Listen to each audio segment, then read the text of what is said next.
Hello, I'm Herb Hawkins. If you're planning to sell your home, call for a free estimate. We have financing programs to sell your property fast. Herbert Hawkins sells houses. All I can say is that the Hoffy's a great hot dog.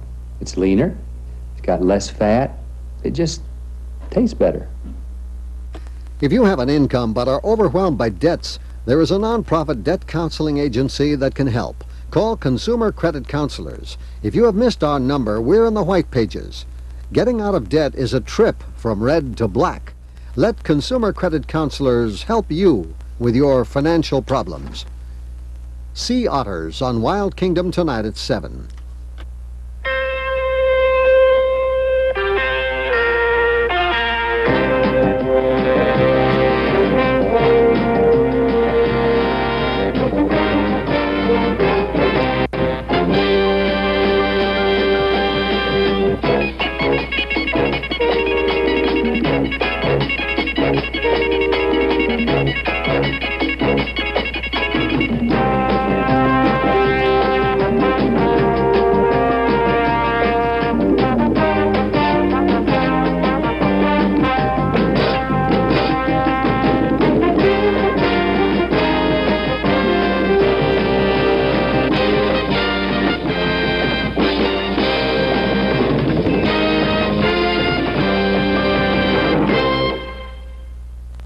Today's game is brought to you by your nearby Dodge dealer, who invites you to see why a lot of people are saying, "Hey, Charger." From the Spectrum in Philadelphia, home of the Stanley Cup champions, it's the NHL on NBC. This afternoon featuring the Los Angeles Kings and the Philadelphia Flyers. Hello again, everyone. I'm Tim Ryan. I'll have the play-by-play of this afternoon's game. With me, as usual, our analyst Ted Lindsay. And, of course, we've got our Shamrocks on today. Tomorrow is St. Patrick's Day, and our stage manager, Jim O'Gorman, made sure we had these on. And a Philadelphia fan brought us to touch all the bases, a green bagel. And what that has to do with a hockey game, not a darn thing, except there are a couple of Irishmen out there for this Los Angeles King team. They have had a super season. They're 8 points behind the Montreal Canadiens and then Orr's division after giving them fits all season long. And a couple of veterans have really been helping the kids, Ted. Two of their oldest. Well, things are looking up around here these days. For a while, Ed and I were really dreading a get-together with a life insurance agent. Oh, we knew with the children and all, we needed more protection. We didn't want to go through all the hassle. Well, there wasn't any fuss. Ed's dad recommended Northwestern Mutual Life, the 7th largest life insurance company in America and a leader in low cost. The Northwestern agent really listened and answered our questions thoroughly. He said that these days people have more to do with their money than just buy life insurance. That made sense. Now we have the protection we can afford based upon what we really need. And we're convinced that the Northwestern does give us the best value for our money. And nowadays, that's important. Northwestern Mutual Life, the quiet company people have been talking about for over 100 years.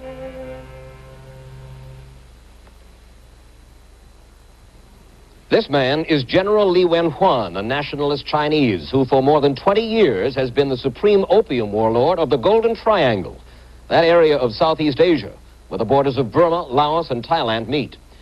20% of all the heroin reaching this country comes from the opium fields of the Golden Triangle. 60 Minutes went to Southeast Asia with some U.S. congressmen who wanted to explore ways of dealing with General Li and the other opium warlords, to persuade them, even to pay them to get rid of the opium before it can be turned into the heroin that plagues our streets. The U.S. has dealt with General Li before. Back in 1972, $1 million in American aid funds were paid General Li to burn his current stockpile of opium, 26 tons.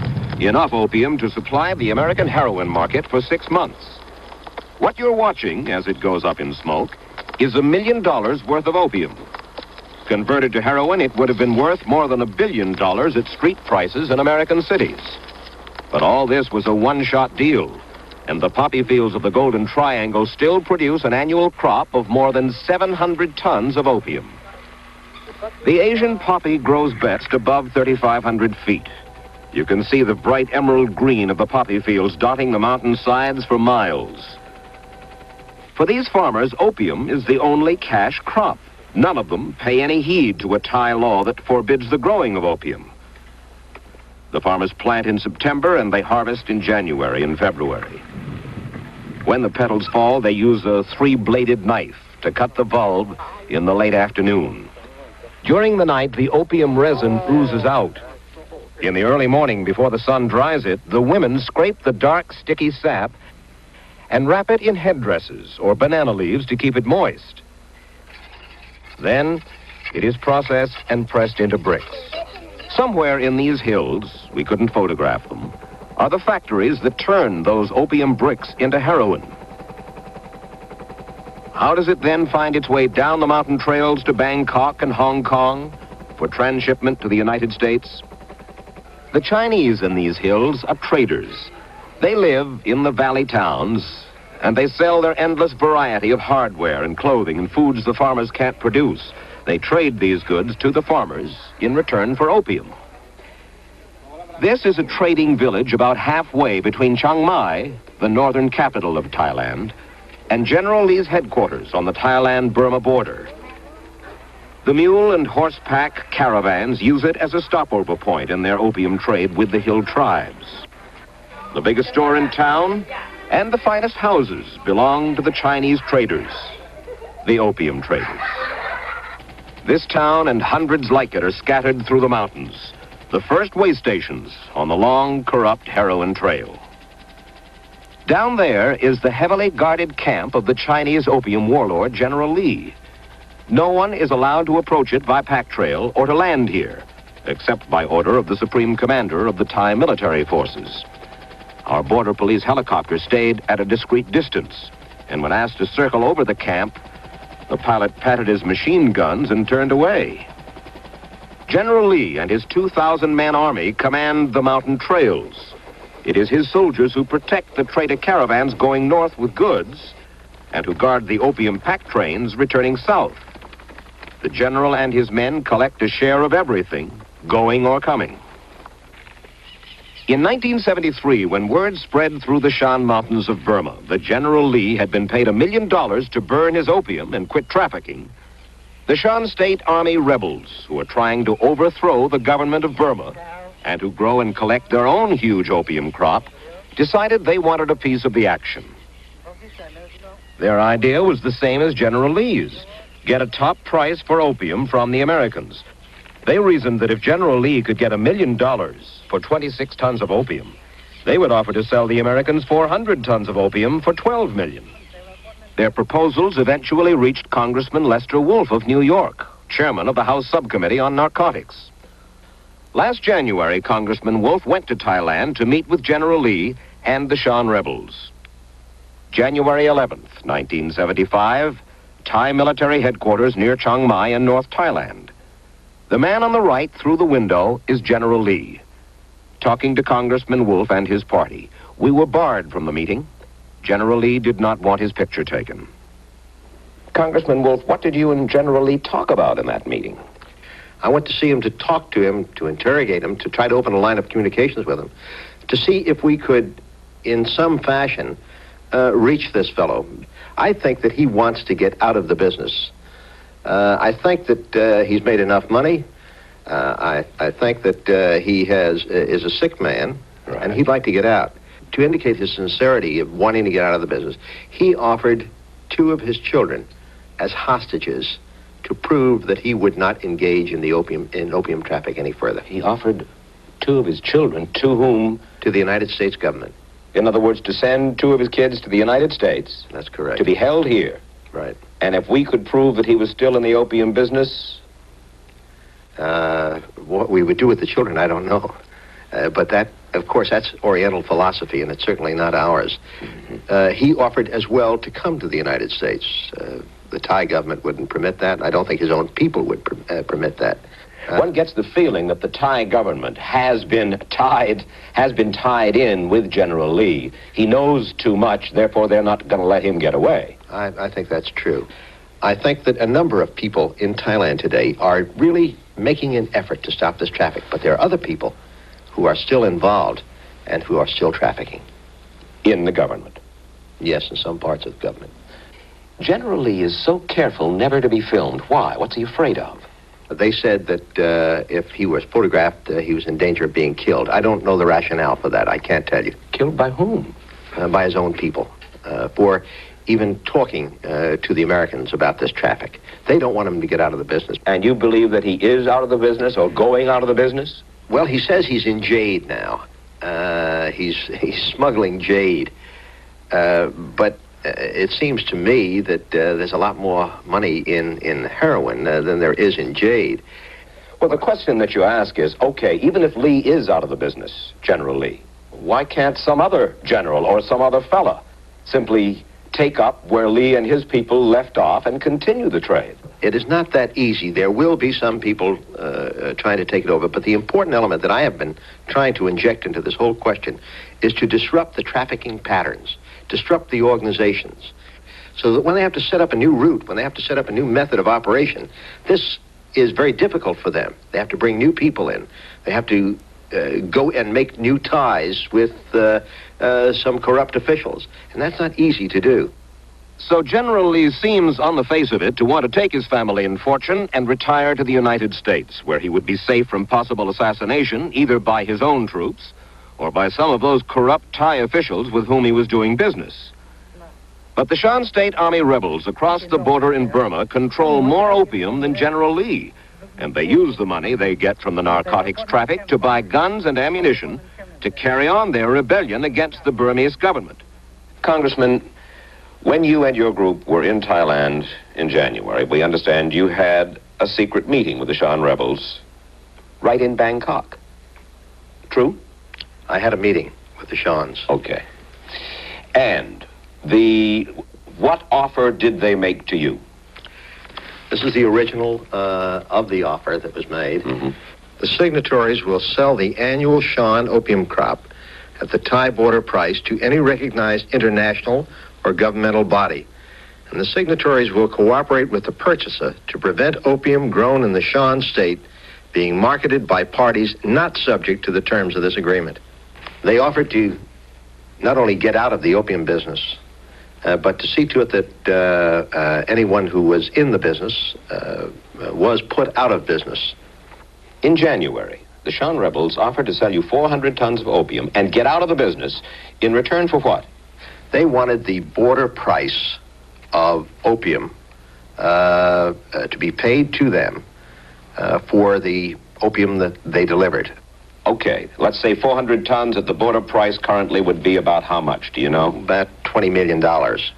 All right, we buy the 400 tons for $20 million this year. Does that mean that we're going to have to keep on buying 400 tons every year for $20 million into perpetuity? I don't know how long we're going to have to do it, but suppose we do have to do it. I don't know if we can change the pattern. We don't have to do it over any extended period of time.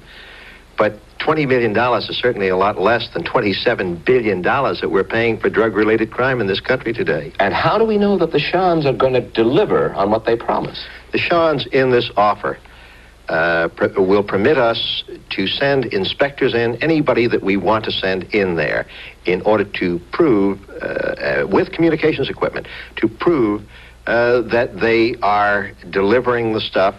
We can have chemical analysis made of it and what have you. And it will be delivered to us. We don't have to pay for anything that's not delivered. Well, if we did indeed buy that 400 tons for $20 million, right? Mm-hmm. The Shan then, conceivably, could take the $20 million, buy rifles, buy ammunition, buy whatever they need to fight Ne Win, who runs the Burmese government. The Burmese would get sore at Washington. So that's the dilemma, I suppose. There's just one other part of the equation. They're doing that right now, and we're not getting the opium.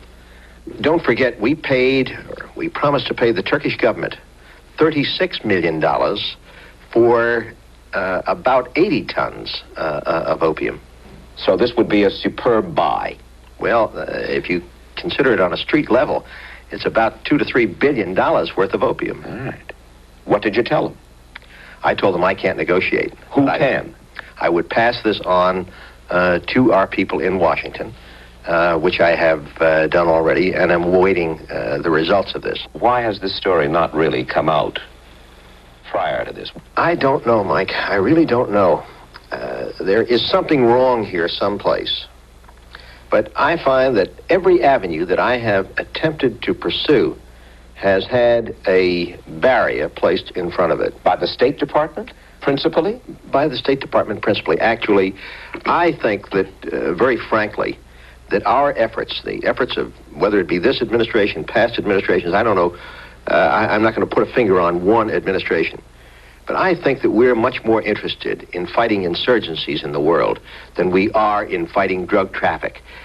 It seems that we're willing to look the other way so far as traffic in opium, whether it be in Turkey or in Thailand, as long as we can hold our alliances with these countries. And that's the unfortunate part of this whole situation. Mr. Wolf's report goes to the Congress tomorrow. Tuesday, he sits down with the State Department. The spokesman there told us that, desirable though it may be to dry up the Asian opium crop, still the United States cannot be put in the position of financing a civil war against a friendly nation like Burma. Besides that, who is to say that when word gets around that Uncle Sam is a potential customer for illicit opium, that other rebel groups won't start growing opium with the idea that they can always get the Americans to take it off their hands? It's a problem. Even Congressman Wolf would not deny it. But he insists that wiping out drug-related crime in this country is more important than helping governments which gladly take our foreign aid money, but make no real effort to help us dry up the heroin that plagues all of us.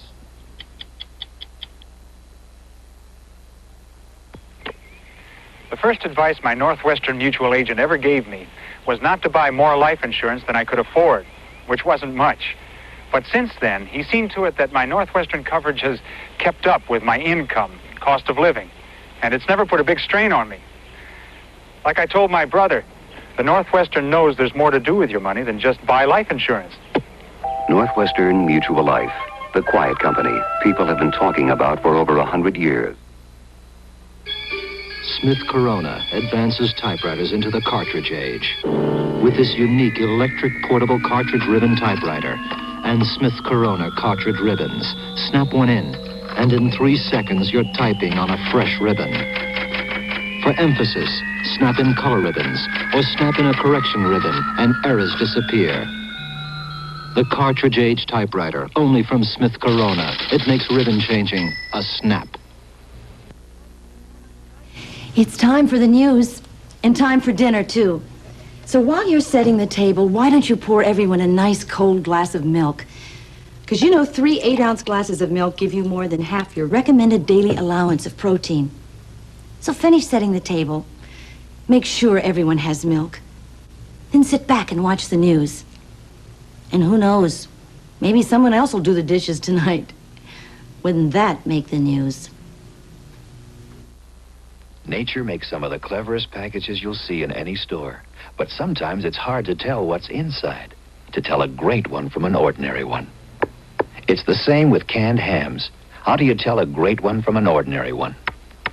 Maybe nature doesn't hand out gold stars, but Armour does.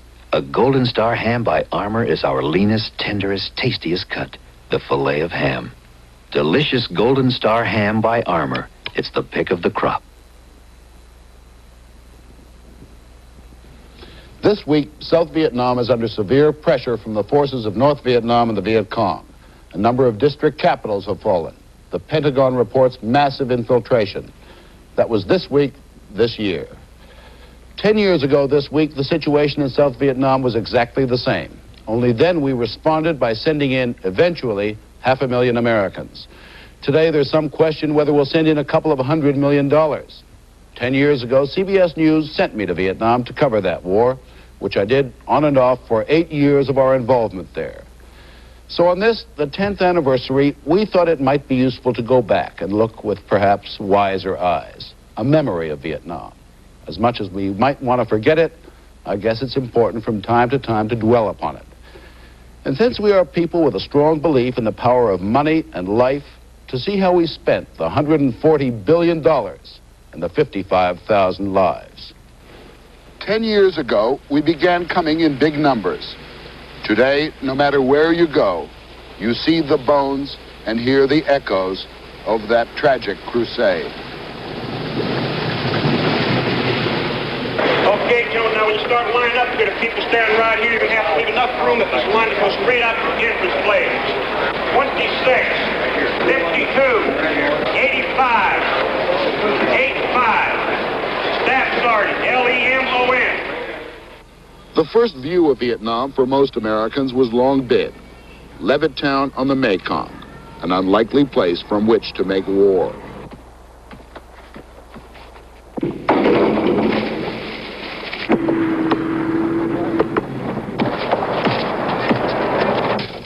It was where our people were processed, where the war was programmed, where they stockpiled the body bags for the dead, the antibiotics to cure the result of a young man's first social contact with Asia.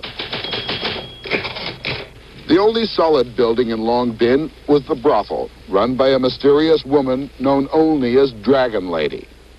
The wages of sin now discreetly gathering interest in Switzerland. All the paraphernalia of the world's richest nation going to war has been picked over and scavenged. Our name was Ozymandias, King of Kings. Look upon our works, ye mighty, and despair.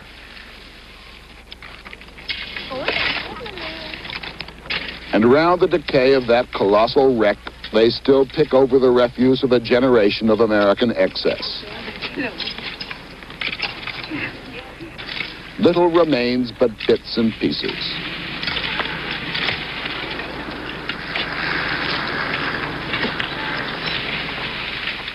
Archaeologists 1,000 years from now will find no trace of us. Difficult to divine what manner of man we were. A band of giants, perhaps, that the Vietnamese will include in one of those epic tales they like to tell to children and other innocent listeners. Vietnam was a primitive agrarian society engaged in feeding itself and making war when we arrived. We left it a primitive agrarian society less able to feed itself, but still making war.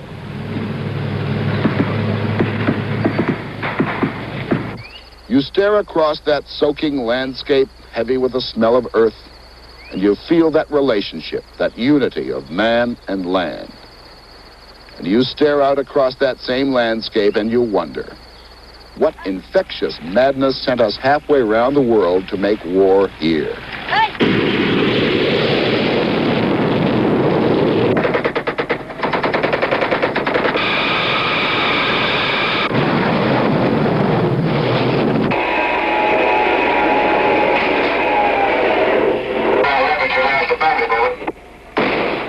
We were using our money and our genius, all of our machinery.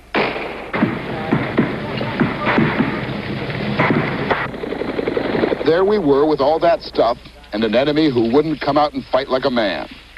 Well, it appears that the little bastards have had enough and bugged out. In the last 24 hours, they haven't fired a shot. It was a time and a place and a condition that defies any rational description. It was MASH played with real bullets, the blackest of all comedies.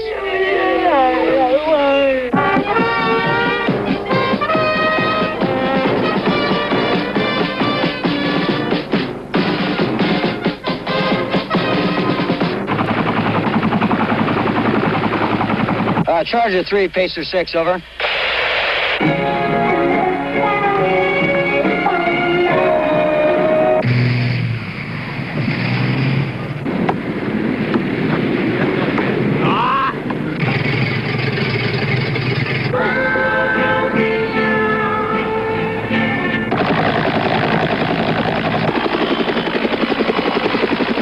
In this type of country, in real tough hand-to-hand fighting, you'd probably have a ratio of losses to your kill. And I think we've done better than that, actually. And of course, I don't like to even trade one American or one ARVN trooper on our side for 50 of the haven't. But we've got to be very realistic. When you get in this type of fighting, if you get anywhere near 7 to 10 to 1, that's a damn good exchange.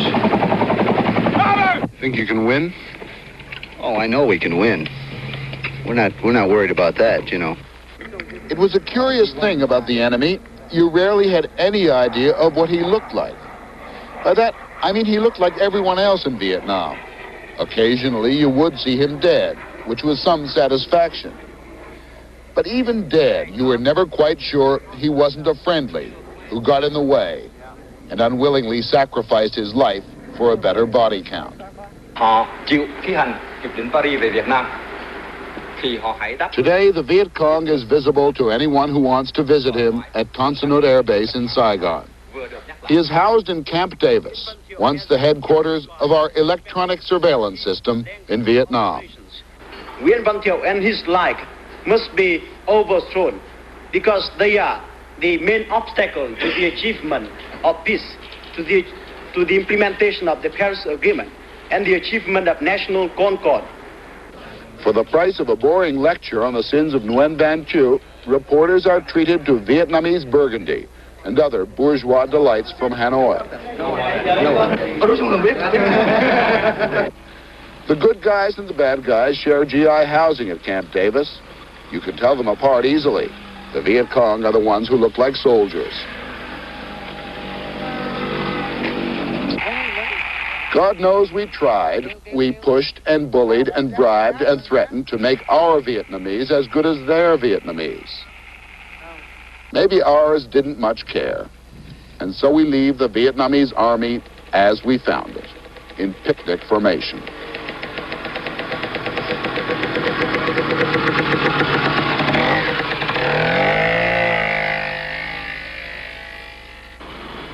We did not leave Saigon as we found it. It was once a fairly sedate city with an undertone of wickedness, like a very high-class whore. Now, it's lost its class.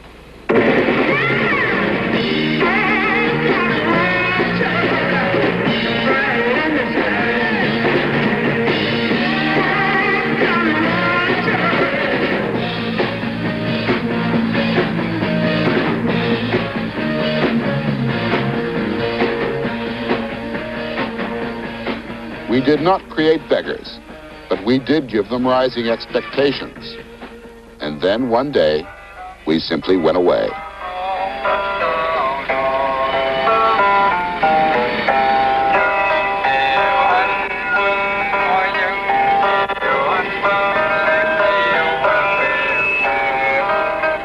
Medicine, free American magic to cure the sick and the wounded. Easier to obtain for money in the black market than in hospital in Vietnam. And a bitter little relic for sale as key rings, the Purple Heart, symbol of spent American blood. Swords have not been turned into plowshares, but shell casings into candlesticks, baubles, and bells. Ashes to ashes, junk to junk. And we created the Honda Plan, designed to stimulate the economy, get people to spend. It made Japanese cycle manufacturers richer and city streets as dangerous as jungle paths. And we leave behind this cathedral of an embassy. So long as you stayed inside it, you could see light at the end of the tunnel. Outside, there was only a tunnel at the end of the tunnel. Much as war has become a pastime in Vietnam, so has plotting. They are plotting to overthrow President Thieu.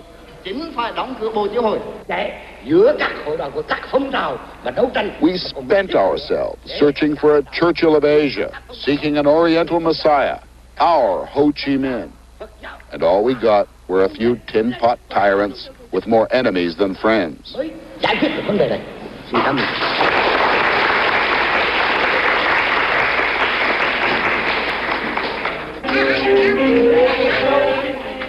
We left behind more than 500,000 refugees and 1 million people unaccounted for. With all those computers, we managed to unaccount 1 million people.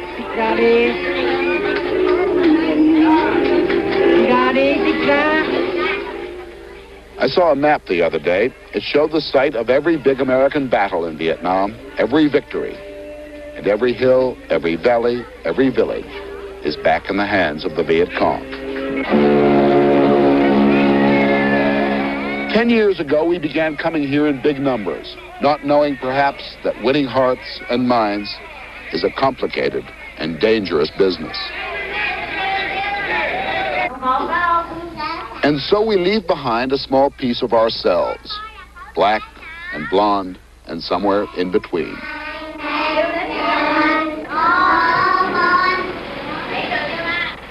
Disowned with equal casualness by their Vietnamese mothers and American fathers. Round-eyed, black-skinned freaks in this society, looked after with American conscience money. With back-alley embraces, with our firepower and our promises, we increased the body count and the orphan count and the widow count.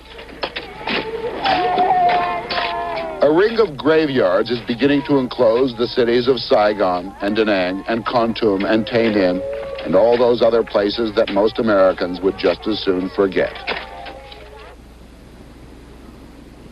That ancient Buddhist symbol of well-being, the swastika, graces each headstone, making the whole affair even more gruesome to Western eyes. It could be argued that had we not come, they'd be just as dead. Maybe. But we came and promised. Just a little more war and there would be nirvana.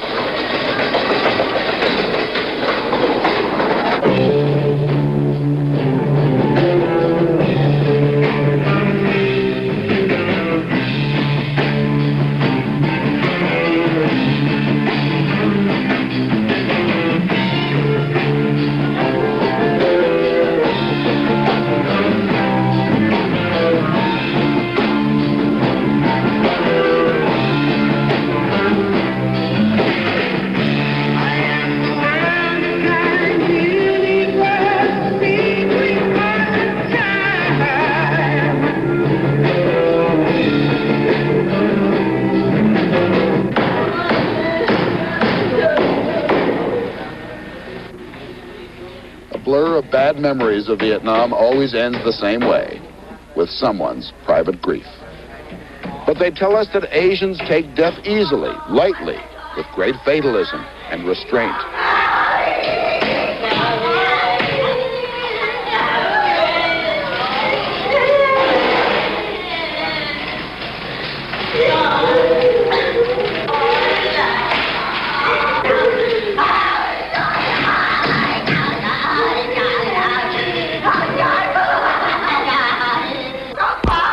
Came here to save one half of the Vietnamese people from the other half of the Vietnamese people.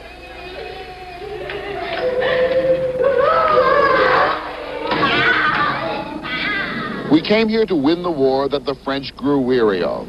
We came convinced that as a nation we were made of sterner stuff, that as soldiers we had more courage, as tacticians we understood the enemy. But it all ended much the same.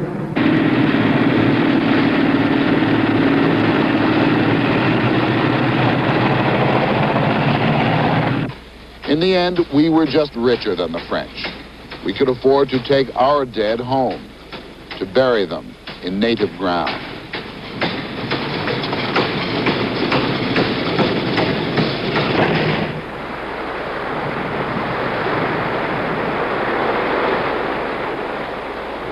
So little of us remains round the decay of that colossal wreck, boundless and bare. The lone and level sands stretch far away.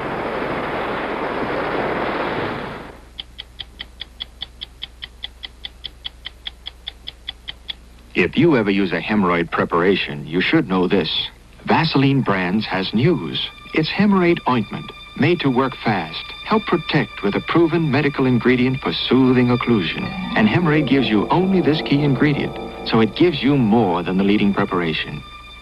Now, at your first sign of pain, burning, and itching, turn to soothing Vaseline Hemorrhoid. It's new. Use only as directed. When I bought life insurance, my Northwestern mutual agent said to think of my Northwestern insurance as a partner for when I retire or for something to fall back on. But most important, my life insurance is a mighty strong partner for my family. If anything should happen to me, it's a secure feeling. Especially if your partner is the 7th largest life insurance company in America. Northwestern Mutual Life, the quiet company people have been talking about for over 100 years. This portion of 60 Minutes was sponsored by Northwestern Mutual Life, the quiet company people have been talking about for over 100 years. 60 Minutes will continue after station identification. A CBS News special looks at a country divided and living with violence. A Tale of Two Irelands, Thursday on CBS. We're the kind of people who don't like the usual drinks. Dry Sack on the Rocks is our drink. It's a very special sherry. Dry Sack is smooth and light and unusually appealing. Perfect before lunch or dinner. It has the body and the full, rich, nutty taste to stand up to ice. Dry Sack on the Rocks changed our minds about sherry. Dry Sack, the sherry in the sack.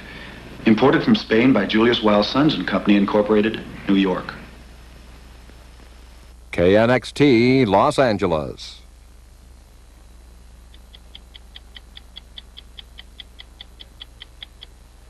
Oh, you didn't get a deer, but you did get a cold.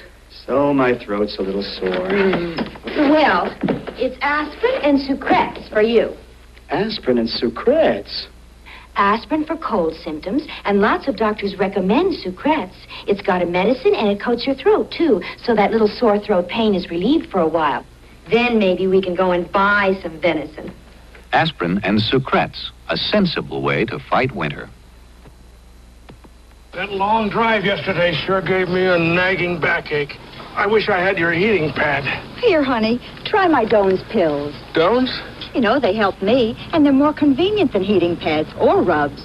When nagging backache due to overexertion or everyday stress and strain comes on, Doan's pain-relieving action often brings temporary relief. Feel better today. Slept well, too. Try Doan's pills for relief of nagging backache. Buried in the Senate version of the massive tax cut bill the Congress is putting together to aid our sick economy is a little-known, little-understood provision that could significantly change the relationship between you and the company you work for. That provision would make some of you part owners along with your employers. The author of the plan is a maverick economist who has caught the imagination of the chairman of the Senate Finance Committee, Russell Long. Long believes the plan might just be the way to break the boom and bust cycle that periodically produces a depression in the United States. Here's how the plan would work. The men who work on this dock in Oakland, California, work for the Matson Lines, and they earn a good wage here. But if they lose their jobs, they'll earn nothing, or they'll go on welfare, because all they own is the sweat of their brow, their labor. But the folks who own the equipment on these docks, that crane, these ships, the stockholders of the Matson Company, they don't have to show up here, and yet they earn a yearly income just the same because they own capital instruments. They own this equipment. Well, there's a fellow across the bay in San Francisco who says that all the workers on this dock, indeed all wage earners everywhere, should own a piece of the outfit that they work for, should own a piece of the action. His name is Louis Kelso. He's a millionaire corporation lawyer who puts together multi-million-dollar business deals. Kelso argues that if capitalism is good for the rich, then everyone should be able to play. Otherwise, warns Kelso, our society as we know it will wither and die. The death of the economy is the first step in the death of a civilization. This economy has stopped growing. For years, Kelso has been hopping around the country like an itinerant preacher delivering his sermon. He tells anyone who'll listen what he told the economic leaders assembled by President Ford, that proposals for more tax cuts and more welfare will never solve the economic mess we're in. They don't go to the root of the problem, he said. Americans, says Kelso, are a nation of industrial sharecroppers who work for somebody else and have no other source of income. If a man owns something that will produce a second income, says Kelso, he'll be a better customer for the things that American industry produces. But the problem is how to get the working man that second income. How do you use the logic of corporate finance, the logic that the corporation insists upon as minimal, that is, the logic of investing in things that will pay for themselves? How do you use it for the individual? How do you bring the economic game down from the corporation to the human scale? Here is what Kelso would do. He would have every company set up something called an employee stock ownership plan, an ESOP for short, an employee's trust. That trust would then go to a bank and borrow money. Money to buy stock in the company the employees work for when that company wants to expand. And says Kelso, it wouldn't cost the employees a penny out of their paychecks to buy the stock to build a new plant, because the loan would be paid back out of profits produced by that new plant. That's the way business always operates: borrow and pay back out of profits. Why would a company want to do this? Because it's a cheap way to finance its growth. Under our tax laws, you see, an employee's stock ownership plan is a tax-exempt trust. With Uncle Sam getting no cut, if the new plant cost $1 million to build, the company would only have to funnel $1 million of its profits back through the ESOP to pay off the loan. If there were no tax-exempt ESOP, it would take more than twice as much of the profits to pay off the loan and the taxes. Kelso says the government would make up those lost taxes because as the employees start getting dividends from their stock, they'll all be in a higher personal income tax bracket. But more important, the cost of government, he says, will shrink as fewer people need to get government handouts. We know how to build goods and services, but we don't know how to produce customers. You're attacking poverty by attacking its causes. That is, by making the average man more productive, because he's not only has a job, he has a capital estate that's growing, a capital estate that will support him, whether he's too old to work or sick or technologically unemployed or whatever. And there isn't a single trace of labor power that isn't being targeted on by some piece of machinery. Here's an example of what Lou Kelso means. Just half a dozen years ago, it took 600 men 2 weeks to unload and reload a ship like this. Well, today, with all this new equipment, cranes, straddle carriers, containers, it takes 100 men just 2.5 days to do the same job.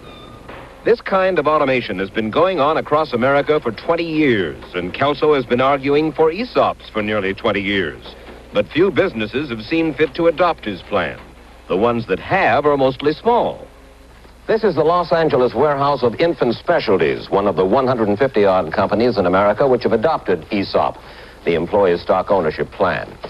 A year ago, the 75 employees of this company were told they were going to become part owners, stockholders in Infant Specialties, and without putting up a penny of their own money. The man who did it for them, the man who took over this company a year ago, is John Carter. How much did you pay for this company a year ago when you bought it? Just $1 million. How much of your own money did you put up? I and some colleagues put up $250,000. So you borrowed the other $750,000? That's right. You went to an ESOP. Why? I wanted the employees to buy this company. I wanted them to pay off this loan because I wanted to be sure that they were working on my side and make my investment a good investment. So they will own their stock. They'll own 75% of this company in 8 years. Even more, right. Of course, Carter's rosy predictions may not pan out. The business could go sour, but the employees wouldn't have any personal liability. As in any other bankruptcy, the creditors would just seize whatever assets the corporation has. Russell Long, chairman of the Senate Finance Committee, is Lou Kelso's most ardent supporter on Capitol Hill. He is pushing to make the ESOP a major form of corporate financing.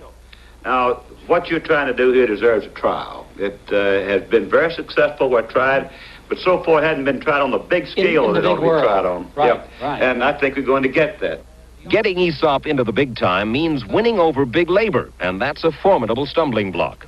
Kelso outlined his plan to the executive board of the National Maritime Union, who looked at him with some suspicion. When I first read your plan, I saw the whole thing as a union-busting plan. We're going to be representing workers who are going to be part of management. They're going to be stockholders in the company. Why are they going to need us as union leaders? The union will represent the workers as workers in all of the aspects that it represents them today, wages, hours, working conditions, and it will represent them as stockholders, as owners. I can't believe, for example, that Penn Central could have gotten away with what it did if its employees had owned a significant piece of Penn Central. Labor is not alone in its hostility toward Kelsoism. The traditional economists don't like him very much either. Louis Kelso complains there is a conspiracy of silence about him in the economic fraternity. They won't talk about him, he says, but worse still, they won't argue with him. Well, there is one economist who will. Nobel Prize-winning economics professor here at the Massachusetts Institute of Technology, Paul Samuelson. You consigned Kelso to... Oh, I have not met Mr. Kelso. I don't object to anyone pushing his thing. I'm sure he's sincere. He remains an amateur crank. Your words. No. Your words. I think that Kelsoism at this point of scientific knowledge is amateur crank, like other interesting forms of alchemy. Samuelson never made it clear just why he so disdainfully dismisses Kelso's ESOP plan. His main objection seems to be that the ESOP plan is predicated on loopholes in the tax laws. It really has a Marie Antoinette-ish ring to it. Let them own capital. Paul Samuelson calls Louis Kelso an amateur crank. How come?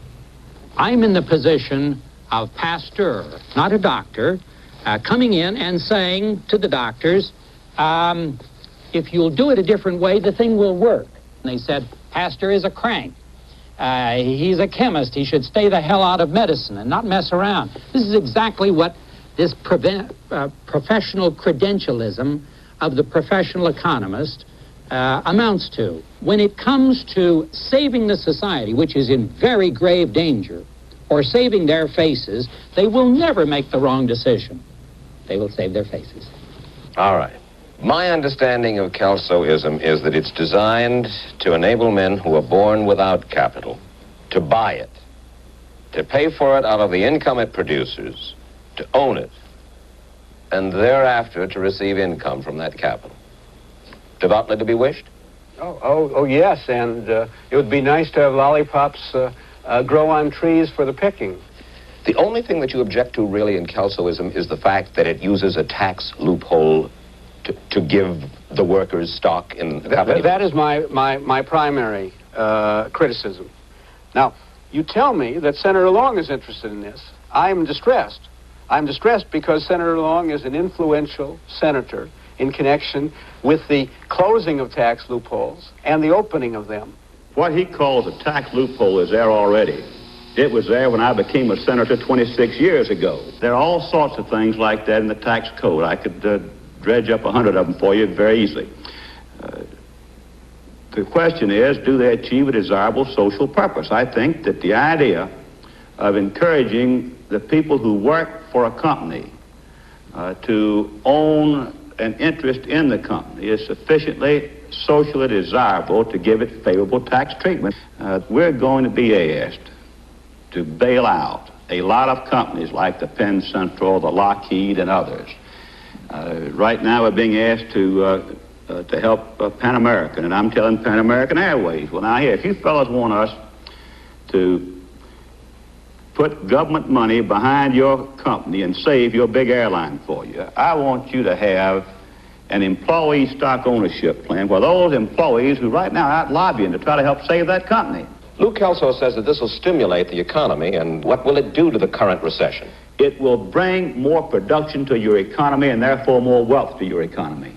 It's almost like Alice in Wonderland, sitting here at a time when unemployment rates are rising, when inflation has been skyrocketing, when the economy is apparently in recession and conceivably going into depression, and you are talking as though... the problems are solvable. Right. Well, we've had 40 years of Mr. Samuelson's brand of economics, and brings us right back to where we started, another depression. It's perfectly obvious that something's missing, and I say the thing that's missing is we're pretending that you can solve the income distribution problems solely through employment. In the meanwhile, the scientist, the engineer, and the manager is hell-bent on destroying employment. That's how he measures his success, how much employment he can destroy. By putting in machines. By substituting machines for men. Right. So, let the unemployed own machines, and everybody's going to be happy. Right. Unemployment is not so bad if you can afford it. This week, the U.S. Senate will begin debate on the pros and cons of Louis Kelso's ESOP. Radio Shack has the perfect answer for anyone who hasn't bought a telephone answering system because the price was $99 to $150. Well, for 1 week only, you can buy Radio Shack's Duophone telephone answerer for just $59.95. Answers in your own voice and tapes the caller's message so you never miss another phone call again. The sale-priced Duophone answering system. And there's only one place you can find it, Radio Shack.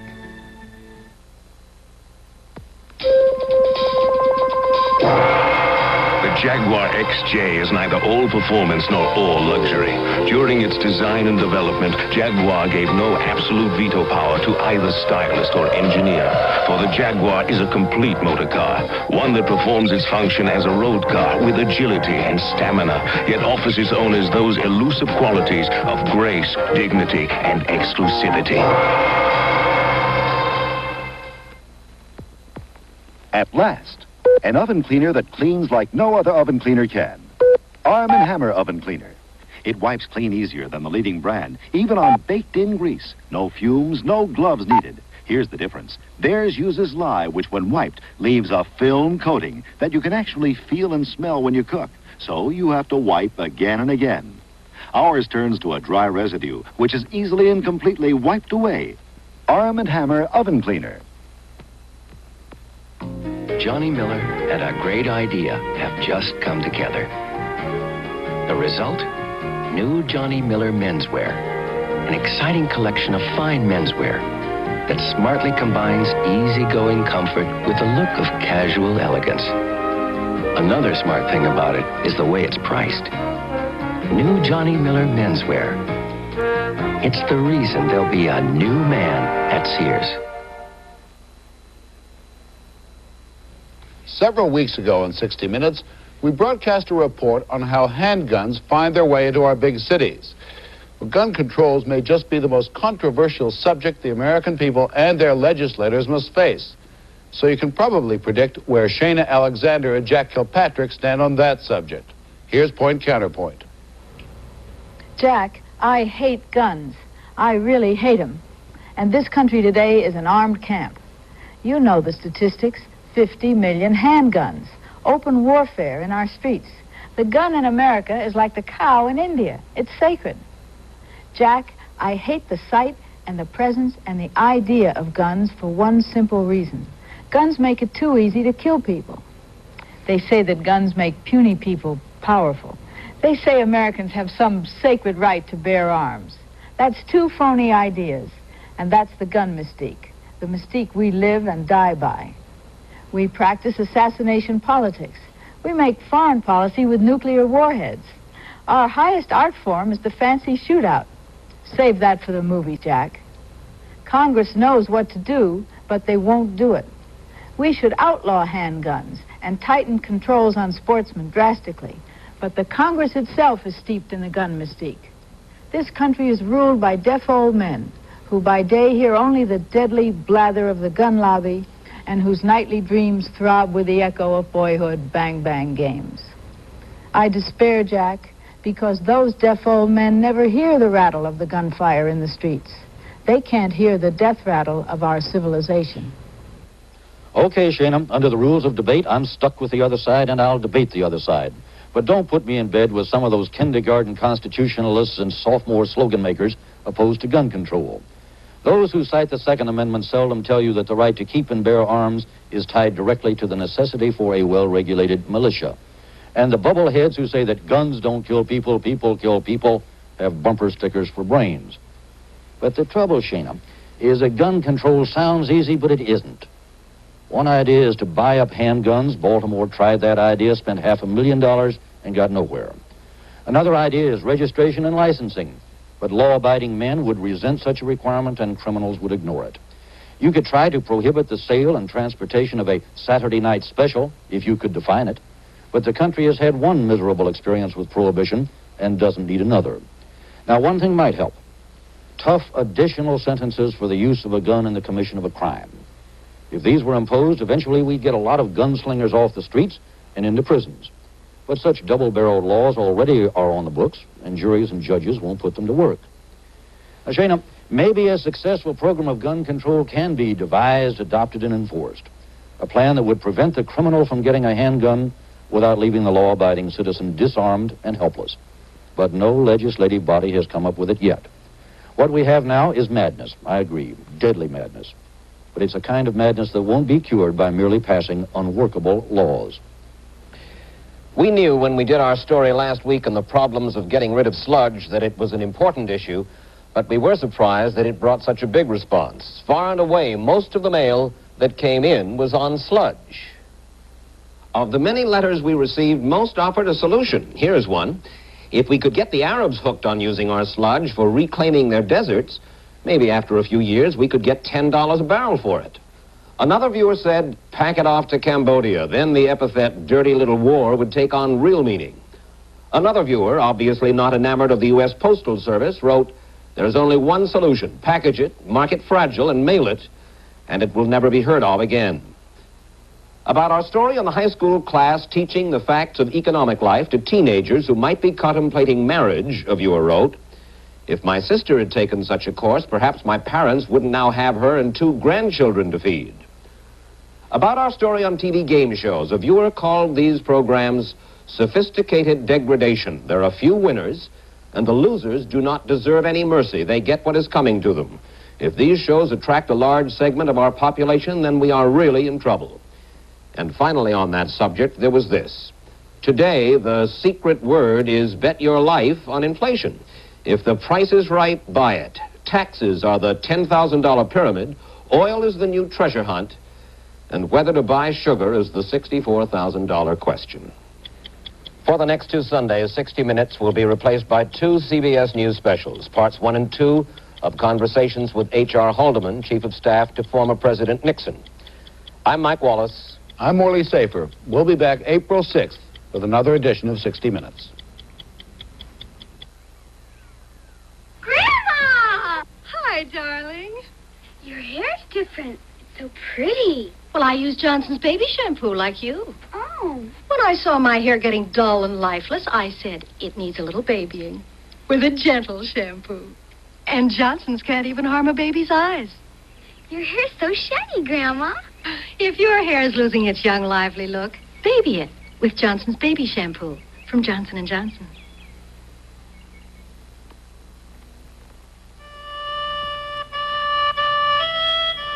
Many of nature's most fascinating creatures are in danger of vanishing from the face of the earth. To remind people about our precious wildlife, we put several species on stamps. Past stamps like these have always made stamp collecting fun. New and different stamps come out every few weeks at your post office. A place to discover the fun of stamp collecting.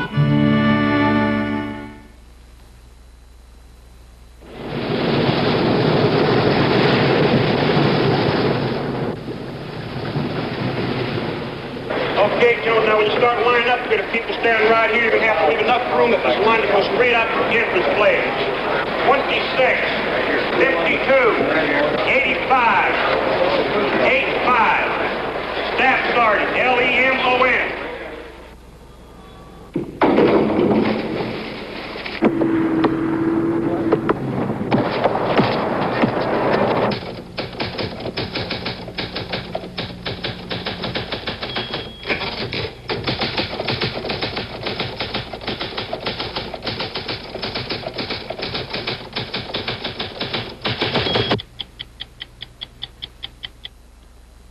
Cher welcomes the Jackson 5 in Lily Tomlin tonight at 7:30, 6:30 Central on CBS.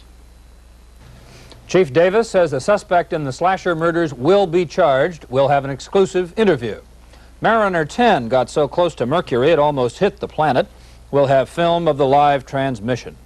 And the DWP is being questioned about that billion-dollar oil price fraud. I'm Warren Olney. I'll have the news. Jim Murphy has sports. And we'll report on a dog show where it's easier for you to see the participants than it is for them to see you.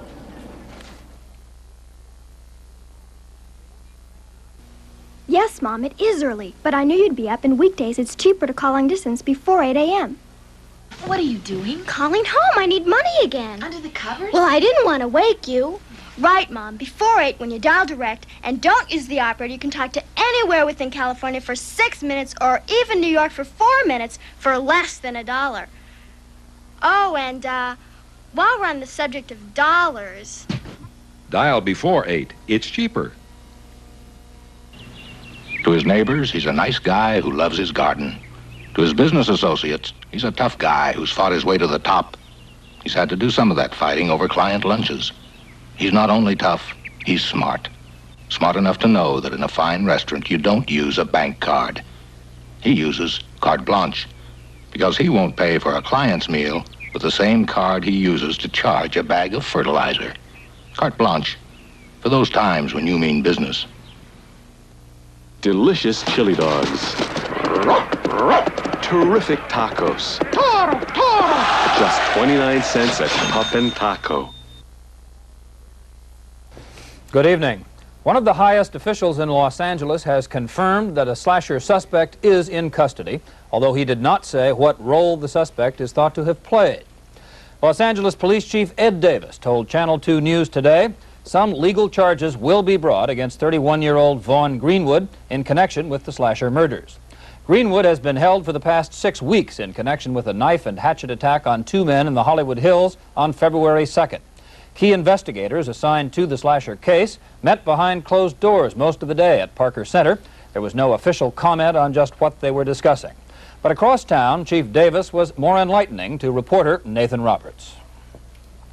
Tomorrow at 11:30, we will conduct a discussion of this in the auditorium of Parker Center, and all the media will be invited, and we will discuss it as fully as we can. The media has been working hard and picking up a little bit here and a little bit there, and they have some pretty good stories. And I don't want the speculation about this man to interfere with his right to a fair trial. And so I will have the district attorney or his representative there, and we'll tell you all that we can say about the case at that time, because it will be in the judicial system very soon. When you say it will be in the judicial system, do you mean that Greenwood will be charged with the slasher murders? Yes.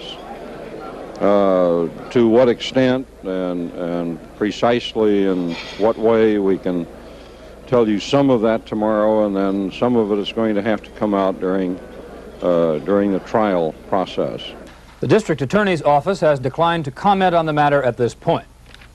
There have been 9 victims in the series of murders following the pattern of the slasher. Each bore the slasher's trademark, a throat wound, or some other evidence linking it to the ritualistic murders. There have been no slasher murders in the past 6 weeks, the period that Greenwood has been in jail. Greenwood was picked up at his home following the February 2nd hatchet attack on William Graham and Kenneth Ricker at Graham's Hollywood Hills home. The victims said they were awakened early that morning by a man armed with a knife and a hatchet. Both Graham and Ricker were injured in the attack, Graham critically, when he crashed through a plate glass window during the struggle. The attacker avoided a police dragnet by running into the Hollywood Hills. Greenwood was arrested the following day at his home in south central Los Angeles. He's been held since that time under $50,000 bail. Early morning house fires in the Los Angeles basin have killed 2 people and injured 5 others. 37-year-old Curtis Townsend perished in his rear bedroom. His mother, son, and 2 stepsons were injured. 2 highway patrolmen helped in rescue efforts. Total damage is estimated at $16,000 to home, car, and contents of the house. All the injured suffered smoke inhalation. They did not suffer burns. The second blaze was in El Segundo. 18-year-old Steve Burnett collapsed and died before reaching his front door. The father, 49-year-old George Burnett, is hospitalized with burns and cuts. Their house was destroyed. Firemen have not discovered the origin of this $15,000 blaze, but they think that it started in the kitchen. Mariner 10, battered by its 16 months of exploring space, dipped to less than 100 miles from the surface of Mercury today, and it got excellent pictures. It was Mariner's 3rd pass over Mercury and its final mission. Jet Propulsion Laboratory says we got close, but not too close. The main thing is that we didn't hit it. Reporter Nathan Roberts talked with the director of flight projects, Robert Parks. Parks was asked what they were hoping for, what would be new in today's pictures. As you know, this is the third time we will have been by Mercury. So in the previous two encounters, we've gotten coverage of the full half-lighted part of Mercury already. Now, these will add much higher resolution pictures of a few limited areas, particularly up near the North Pole of the planet. We've seen some areas up there that are very interesting from the standpoint of the fact they have different features on them, such as scarps and so on in that particular area. These are big sort of canyons that indicate that the part of the surface has been affected probably by shrinking the surface of the planet. With the core shrinking underneath, so it has to squeeze the surface, and it causes big effects, geological effects of that character. So that was a particularly interesting area to get additional coverage of, and because we're coming so close to the planet this time, on purpose, we will be able to get a factor of 2 or 3 improvement in the resolution of those limited areas. Now, as the scientists in Pasadena begin the long work of analyzing the photos, the 1,000-pound Mariner will speed on for a few days, and then, with its fuel exhausted, it will tumble into space. The U.S. Customs Service has confirmed reports that the federal government is investigating a possible oil price fraud that has cost consumers billions of dollars, and part of the probe is here in Los Angeles. John Russell, an oil buyer for the DWP, says he has been visited 3 or 4 times by investigating agents. He would not confirm a report by the Washington Post that the targets are energy crisis oil purchases of $25 a barrel, 5 times more than the cost before the Arab embargo. But Russell did tell Associated Press there were 2 such purchases, one from Carrillo Brothers in New York, the other from Coastal States Marketing in Houston. More reports tonight about the whereabouts of Patty Hearst, and film that may show mysterious energy flows that are claimed to make acupuncture work, when we continue. Father O'Flaherty, he hates fish. Mrs. Boyle, I love all of nature's little creatures. I just love fish a wee bit less than the others. He hates it. Here, try each saltfish. My good woman, fish tastes fishy. Not each saltfish. It doesn't taste fishy at all. Sure, it's delicious. Divine. Still hate it, Father? Used to hate it, till I ate it. Oh. Bingo. H salt doesn't taste fishy. 7 up, 7 up. We seek the light of 7 up. 7 up, 7 up. We see the light of 7 up, 7 up.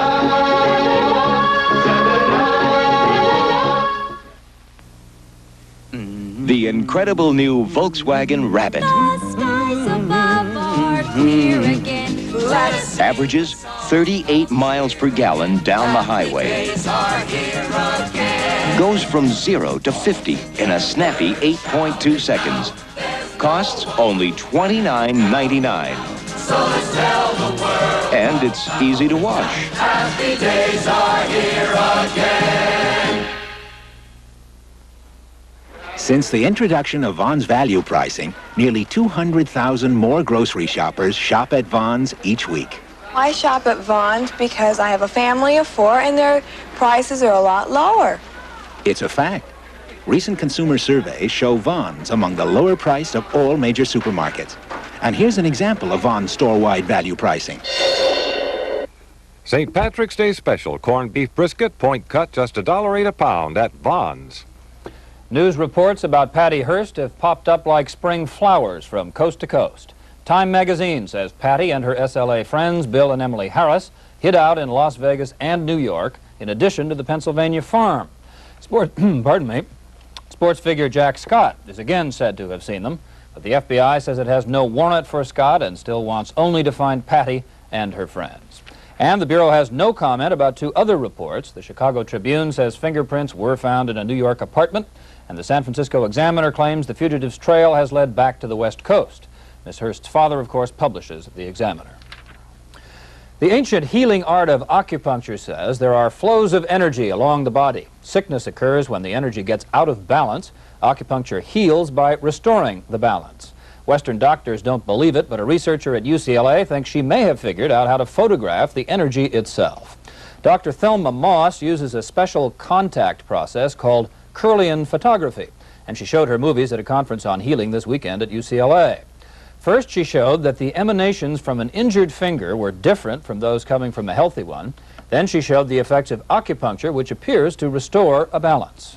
The injured finger on the right shows far more brilliance and breadth than the emanations from her healthy finger, which is what we have typically found.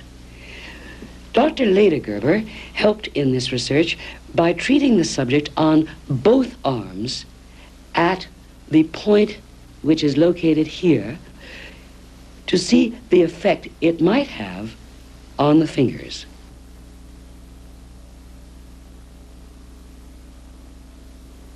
While the needles were still inserted, movies were again taken of both fingers, and almost immediately we can see that the imbalance has become far less. In fact, it's almost disappeared. Both fingers are flaring almost equally. This, again, is in accordance with acupuncture theory. After these pictures were taken, the needles are removed, and about 10 minutes were allowed to pass in order for the therapy to take effect. Then again, Kirlian moving pictures were taken. The healthy finger is actually a great deal brighter now than the injured finger. Clearly, acupuncture treatment has had a dramatic effect. It would be nice to say that the pain had disappeared as well, but unfortunately, there was a residual amount of pain. Nobody really knows what those emanations on the film really are, but they do change the way acupuncture theory says they would if they were pictures of the energy that acupuncturists say is the key to their practice. The second part of the conference on healing will be April 19th and 20th at UCLA. John Dean, the White House lawyer for President Nixon, says he has ended his campus tour, and he ended it last night in Santa Ana. But the echoes linger. Our reporter Nathan Roberts was present for the last hurrah. Nathan? The insatiable appetite that we Americans still seem to have for any news of Watergate and those connected with it was evident last night at Santa Ana College. After a lecture of over an hour before a packed house of 3,000, John Dean opened the floor to questions, and there were plenty of them. One question on the minds of many was, why is Dean accepting such huge fees for his lectures? It's reported he received $3,500 for his appearance last night. Fee I get a little over half of that after the agents take their cuts. And it's just very simple. I can't afford to speak for free. I'm trying to pay off some debts. I'm trying to get it back where I was after 16 months of working with the government, where I did nothing but work with the government and not any other employment. And 4 months in prison, I went in debt. Well, President Ford pardoned the big three of Watergate, Haldeman, Ehrlichman, and Mitchell. Dean had this surprising answer. You've got to remember that a man like John Mitchell is still a very powerful man. People forget how close he was, and maybe still is, I don't know, to Nelson Rockefeller, a relationship that went back over a long span of time. And I'm sure if John Mitchell wanted to pick up the phone and get a hold of Rockefeller, he'd have no hesitation doing it. Or would there be any reason that he couldn't get through? So these are men who still have power in that sense. Still on the subject of pardons, Dean was asked his reaction to the pardon of Richard Nixon, and he was asked if he feels that Nixon has suffered enough in the Watergate matter.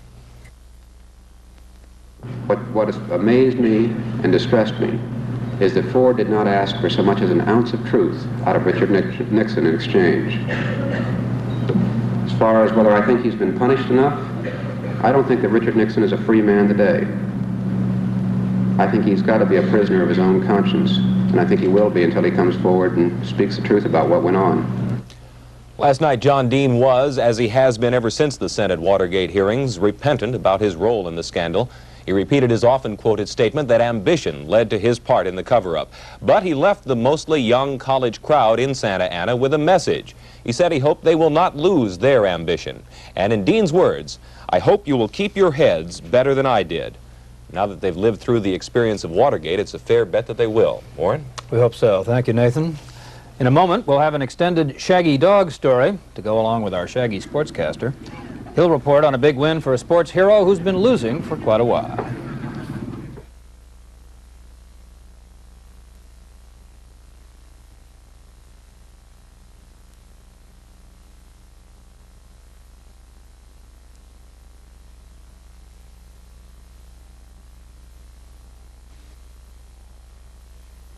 Actress, you know, I'm just an over 60 retired lady. It's been a rather seesaw life with me, way up the financial ladder and then down. I once had over $30,000, but I lost most of it in very bad investment. So today I have to live on much less than $300 a month. People should really learn to save at a place like U.S. Life Savings. For a free book on retirement planning, stop by any office of U.S. Life Savings. You know, life is up and down, and you think the ups are always going to stay that way, but they don't.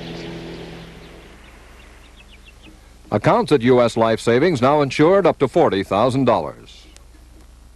We asked people how Tums works to relieve occasional heartburn and acid indigestion. From time to time, I need something that's going to work super fast because I suffer from periodic acid indigestion.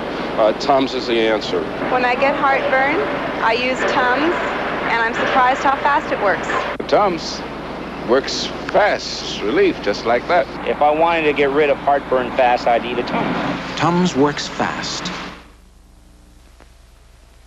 French wine. Huh. Who needs it? Let the Swiss keep their cheese and watches. Me, I'm American all the way.